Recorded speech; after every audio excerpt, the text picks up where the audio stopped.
Plans to recruit and maintain more police officers, and how many should we have?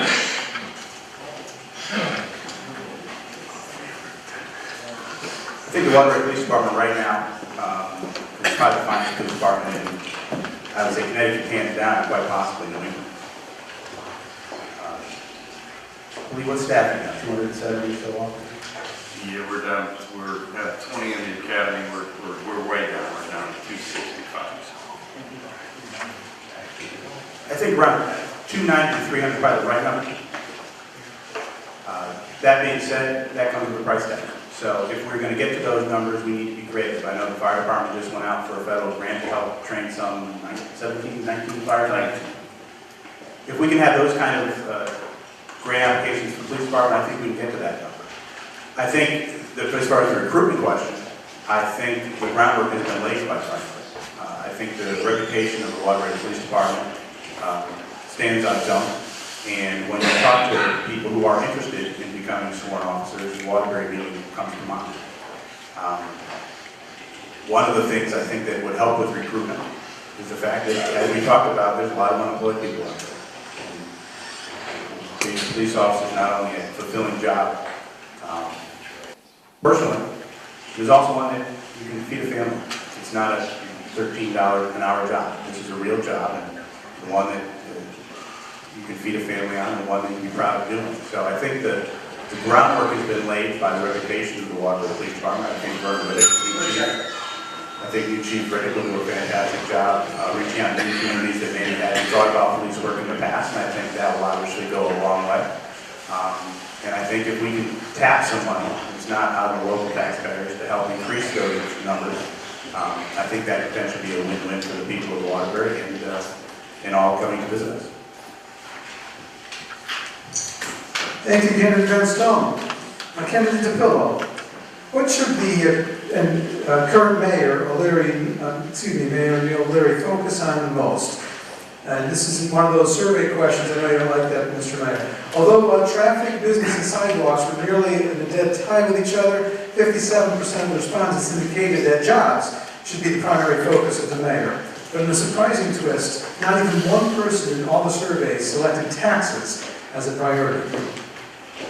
Well, it doesn't surprise me, because if you understand manufacturing, you understand that taxes is not necessarily the number one issue.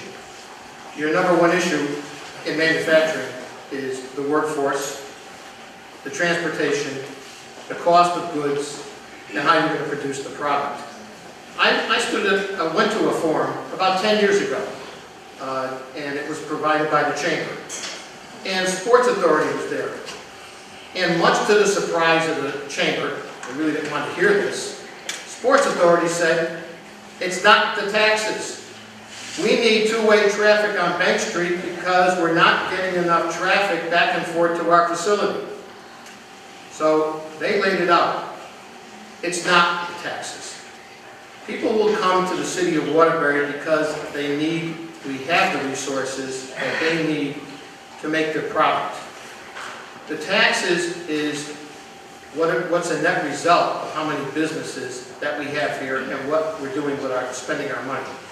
I can tell you one thing, and for most of you people who know me out there, I don't spend any more than I have to. Okay? You can ask anyone who knows me. There's Vinny over there shaking his head. Okay? So the point of it is that it's never taxes. It's having the right people, it's having the right resources. It's showing companies that they can come here and they can make more of a profit than they can where they currently are. Nobody is going to come to Waterbury, Connecticut because it's here. They're coming to Waterbury because they have been shown by their peers that if you come to Waterbury and leave where you are going to make more profit, and that's what drives business. Profit. Taxes is only a small part of that profit. It means more to us as homeowners, for sure. But to business, not so. Thank you, Candidate DePillo. Candidate Van Stone, another one of those survey questions. And since current Mayor O'Leary took office, things in Waterbury are. That was the question, and the response were given several choices. The results were exactly the same, precisely staying the same. Given the 5 choices, the respondents were primarily diverse in their responses, but overall the consensus is that things are just staying the same. Well, I think that's probably an honest answer. You know, in the past 1 or 2 months, I haven't seen water rate become greatly better nor greatly worse.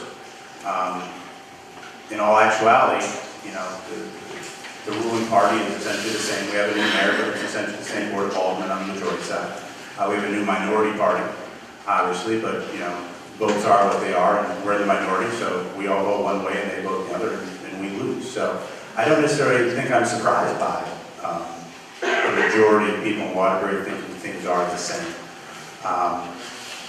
You know, I could also see them being somewhat, you know, let down. I think when Mayor O'Leary came in, there was great fanfare. I think a lot of people thought a lot of great things were going to happen overnight. I think there are some people who haven't necessarily seen that.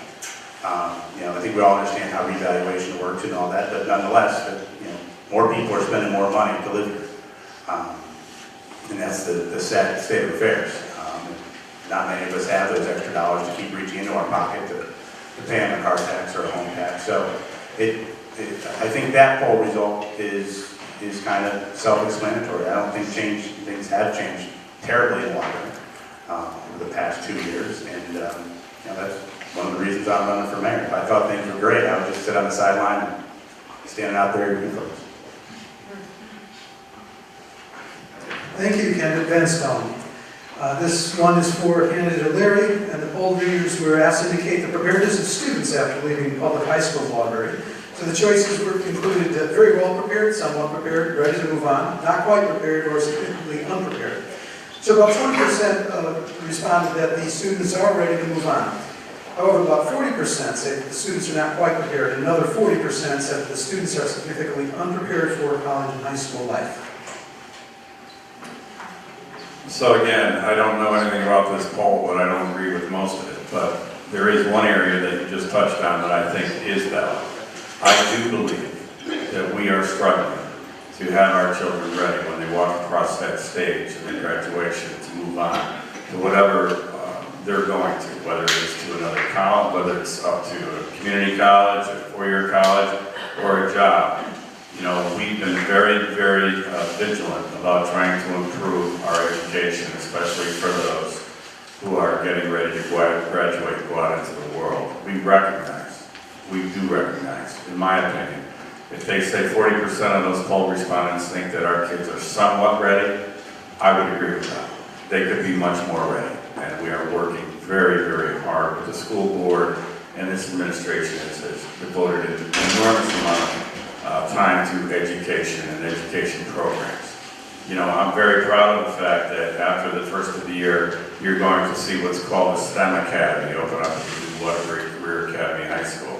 The STEM Academy is science, technology, engineering, math, and we're going to have after-school programs that are going to be available for those children who want to be there. We're focusing on children who want to learn. And that idea came to me through the talking with the manufacturers and hearing them say, you know, these kids are beautiful kids, they're nice kids, but they're not ready. They need more skills. They need more math skills. They need to be able to read a blueprint. So we're going to open up that career academy to the children who want to learn after school at the and we're going to focus on STEM. The key to economic development, ladies and gentlemen, is to provide a skilled workforce. As was said here before, taxes are not going to keep manufacturers out of Waterbury. A skilled workforce will bring manufacturers to Waterbury, plain and simple. Thank you. Thank you, candidate O'Leary. Candidate DePillo, the leader of Cheshire gets paid about $142,000 per year, yet the leader of Waterbury only gets paid around $119,000 a year. Does this make sense? The leader of Cheshire gets paid around $142,000 per year. The leader of Waterbury gets paid around $119,000 a year. Does this make sense? Well, I know Cheshire is a much richer town. The people of Waterbury obviously pay their employees and their elected officials what they can afford. And I believe the salaries are tied to certain formulas that are currently in the ordinances in the city of Waterbury. You know, $119,000 a year to most people in Waterbury is hitting the lottery. You talk to the people who live in this city that are living on $30,000 a year, and the people in this city who they think they have a great job if they're getting paid $45,000 or $50,000 a year. $119,000 to them is obscene. And when you have to pay a superintendent of school $210,000 a year, that is so far outside of what the Waterbury taxpayer would ever think of making, that it's obscene to them when they can't keep their homes. So I'm not interested in whether it's 142 or 119. And unfortunately, this mayor can't live on 120. He wants his pension on top of that, so he wants to live on $210,000 a year. It's 2 paychecks from the city. I was on the retirement board. I made sure that wouldn't happen, and if he decides to take it, then he's violating the ordinance. But the bottom line here is people in this city need to have some disposable income. People in this city need to see their taxes dropping so that what they're getting from Social Security they can not only live on, but they can actually enjoy their retirement years. That is not going to happen with the current administration. It's not going to happen with the same old, same old. If you truly want this city to change, you need to change the administration. Thank you, candidate DePillo. Candidate Van Stone, the general feeling of the public is the recognition that the city workers in general do a great job, and they work pretty hard. However, there's still accusations that there are several employees, primarily in the Parks Department, who primarily don't work as hard as some of the other workers in the city. Is this true, and how do you know? So I'm answering the question based on, this isn't even a poll, this is just what's thought. Okay. I think with any organization of more than 3 people, there's hard workers and not hard workers. I think as a general rule, that's human nature. Some people just get up and work hard. Some people don't. Does the park department have more of those people than other departments? I don't think so. I have no data to back that up. But nonetheless, whether it be the park department, the sewer department, the water department, the education department, the mayor's office, if there's people who aren't working, they need to go. So to cast aspersions specifically against the park department, I don't necessarily agree with that, nor would I corroborate it. But regardless, if there's a city employee who isn't putting in their full day work every day to the best of their ability, we don't need them. It's as simple as that. That's not brain surgery. It happens every day out in what I like to call the real world, and all the public employees get mad at me. But if you're not doing your job where I work, you're gone. It's as simple as that. There's no arbitration, there's no grievances, there's no hearings, there's no nothing. There's a box in your stuff, and you go home. That kind of accountability is what we need to bring back to city government. Thank you, candidate Van Stone. Candidate O'Leary, the general trend in Waterbury is that most of the involved citizens are getting more involved. Many of the citizens who were not involved before are becoming involved. Organizations throughout the city of Waterbury are doing a better job of their marketing and cross-supporting each other and becoming more efficient and effective. The general attitude in the city seems to be one of the last hope and desperation. But despite these facts, many long-term residents are moving out as if in mass exodus, and not so many people are moving in. As a mayor, what exactly needs to be done and how do you fix it? Well, I don't know that anyone's moving out in mass exodus, by the way, but I'll go to the beginning part of the comment or question. You're right. More people are getting involved in their city than ever before. It's amazing, and it's really fun to see. It really has been one of the bright spots, I think, over the last 22 months, is to see the mosaic art piece down on South Main Street that was put together by 2,700 people, ranging in age from 4 to 95. It was great to see the Kaboom project at Chase Park, where hundreds of people came together from all walks of life and built that beautiful Kaboom playscape over there on Chase Park. It's been beautiful to see the Earth Days and the cleanup days, where hundreds of people have come out of their home to be actively involved. It's been beautiful to see the PAL kids, that's right, that crazy bad place called PAL, working closely with the YMCA and the Boys and Girls Club and the Cub Scouts and Waterbury Youth Services. All of those children working together on Earth Day or Cleanup Day all over the city. It's been fun to see them interact with each other on the ball fields. It's been fun to see their parents get to know each other. It's been fun to see them in the educational classroom forums that have been set up at that crazy bad place called PAL. And you know, at the end of the day, I'm very proud what we've done to put all of the community together. Community and unity, we continue to preach it, and we continue to practice it. We don't just talk the talk. We've shown that this city can come together, and we put it together. Thank you.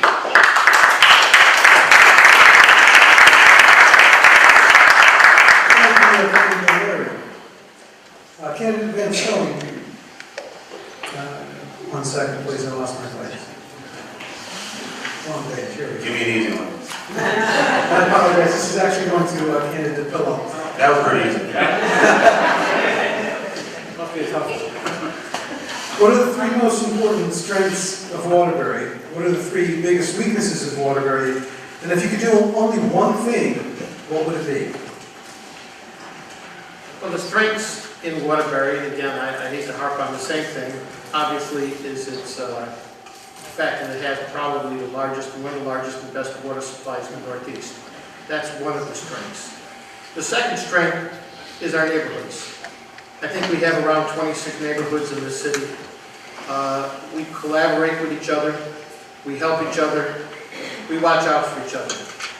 And it's the strength of those neighborhoods that really has kept Waterbury together.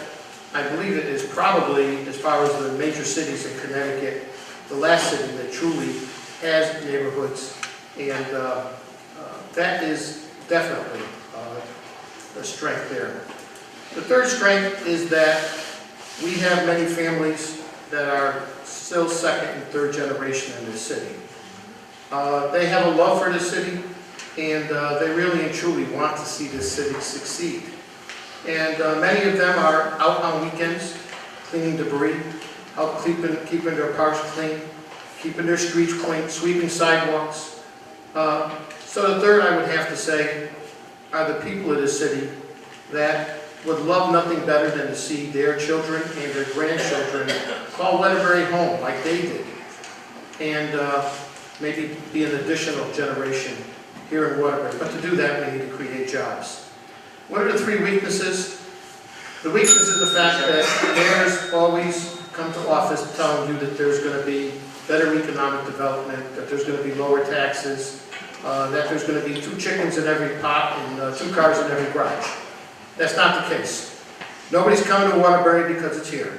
It's hard work, and to be quite honest, we need a mayor who understands that, who will work hard for you, and bring those jobs and those industries here.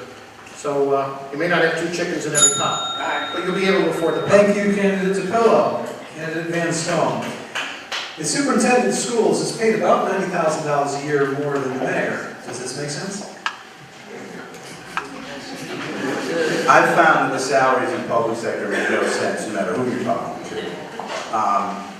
That was something when I was on the school, we were discussing this, and you look at the salaries statewide of what superintendents make, they all make a ton of money. If you look to the smaller towns around us, the Nuggethuts, the Wolcotts, they make less than her, but not much. You know, she's looking over, 18,000 plus kids, 1,500 plus teachers, administrators, staff. Is $200,000 a lot of money? Yep. Is it more money than I would make? Probably. But rightly or wrongly, that's the going rate. I think at that time, when we were making that decision, we had a system that was leaderless and had been for about a decade. And we saw a person, and I will stand by the decision today, who I thought was an agent of change, who could do better here in Waterbury. And I was willing to spend the money, and I'm rarely willing to spend anything, but I was willing to spend the money to get her. And I think at this point, even early in her career, she has at least put together the initiatives that we all hope will bear fruit. That being said, I still think he's paid too much money. I say that half kiddingly. I had said though in the past, and I would stand by that if I'm elected mayor, I would actually take a 10% pay cut. So I would at least put my money where my mouth is. If I'm looking to cut down the city government in each department, I would be willing to start with my own paycheck.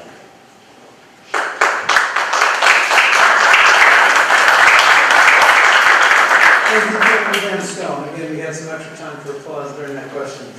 Thank you. Kennedy O'Leary, if you are re-elected to office, what would you do to start the transformation of the city of Waterbury to be the most desirable city in the state and in the country? Well, I'll very humbly tell you that I think we've started that already.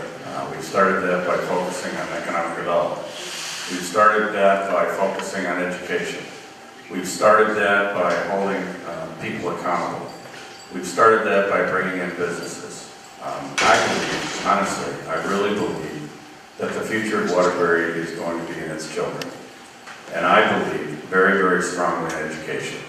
And I believe that we can continue to focus on education and understanding that we are a city of 110,000 people. We understand that many of our children, although they may want to go to college, may not be in a position to go to college. We understand, and for the last 22 months, we've been working very hard with the Workforce Investment Board. We have worked diligently and putting together a curriculum at that new Career Academy up there on Berkeley and Birch Street. That Career Academy is going to be one of the most watched schools in the country over the next several years. I've talked about it in 3 different states over the last year. The excitement for the Career Academy is because we have a manufacturing facility inside the walls of that Career Academy, a factory inside of a school. We have a hospital inside the walls of the Career Academy. We are preparing our children who may not go to college or be able to go to college to be skilled so that when they cross the stage and pick up their high school diploma, they will have the skill set to go into these fields where there is a tremendous shortage of skilled labor. That's why that Career Academy is going to be so popular, and that's why the school board in their wisdom designed it several years ago so that we would give our kids an opportunity to succeed. Thank you, Kennedy O'Leary.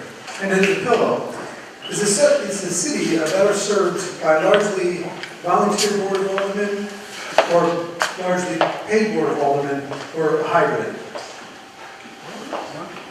I think the city gets served very well by a part-time board of aldermen, paid what we're paid now. I don't think the citizens can afford to pay 15 members for part-time work. The Board of Aldermen is there as your legislative branch, and it's there really to go over all of the agenda items, to look at how they're presented, and to question the various department heads prior to the meeting, so they have a good feel for what's actually being presented. Not every single item. Some Board of Aldermen agendas will have 20 items on. You really only need to look at 5 or 6. But to be quite honest with you, it's why are people running for the Board of Aldermen? I've heard all kinds of answers. I've heard running for the Board of Aldermen because it looks good on a resume. I've heard running for the Board of Aldermen because it gives me points with my employer. It's a stepping stone to a higher office. I know why the people associated with me are running for the Board of Aldermen, because they truly believe in Waterbury. They know our taxes are too high. They know there's not enough jobs. And they know they can do a better job. The current Board of Aldermen, I don't think they can wait to get out before they even get in. I think they're probably 9 o'clock to them is a late meeting. When I was there, I'm not interested how long it takes. I think whether or not the meeting goes to 11, 12, or 1 o'clock in the morning, all the answers to all the questions need to be done because we're there to serve the people. It's part-time, so is the Board of Education, and all of the commissions in this city get no pay at all. So, look, we have plenty of people in the city of Waterbury that want to serve their fellow citizens. Unfortunately, we have a couple of people, and maybe a few too many, that the only thing they're interested in serving are their pockets. Thank you, candidate DePillo. Candidate Van Stone, at our current population, how many police officers should the city have to be at peak safety? A little deja vu, did I get that right? I know some of these questions tend to seem like they're repeating. At our current population, how many police officers should the city of Waterbury have to be at peak safety? I'll refer to my earlier answer, which was 290 to 300. I know that's an easy question. You don't have to repeat it for me. This is truly random, by the way. We've worked very, very hard to make sure that we make this fair as possible for everybody. All right, so the next question for candidates O'Leary, and here's why I mentioned that this is truly random. If you succeed as mayor, will you run for governor?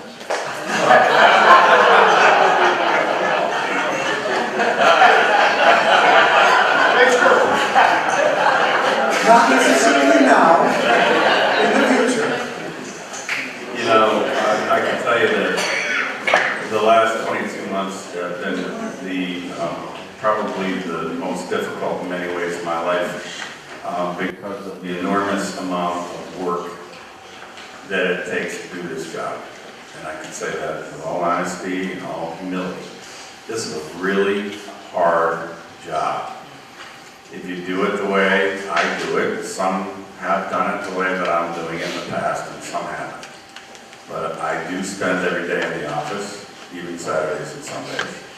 I'm not, obsessive compulsive about it, but I just think that in order to do the job the way that it needs to be done, you need to put the time in. You know, it's not unusual to see the chief of staff, my senior advisor, my corporation counsel, over there at City Hall on Saturdays and Sundays. That's what we do. We like it. It's a fun job. It's hard. It's a hard job because it takes a lot of time away from your personal life. We chose it. We asked for it. We asked for your vote and you gave it to us. So we're grateful to have an opportunity to serve you. If you choose to re-elect me in November, you will get the same hard work for the next 24 months that you got for the previous. You may not always agree with me, but I would think at the end of the day, you would know and have some comfort in knowing that we are working as hard as we feel we can. I don't have any answer to that question, to be honest with you. I learned a long time ago not to close any doors, but the fact of the matter is, I'd love to serve the city, and that's why I'm running again. I'm not running again to run for governor. Thank you.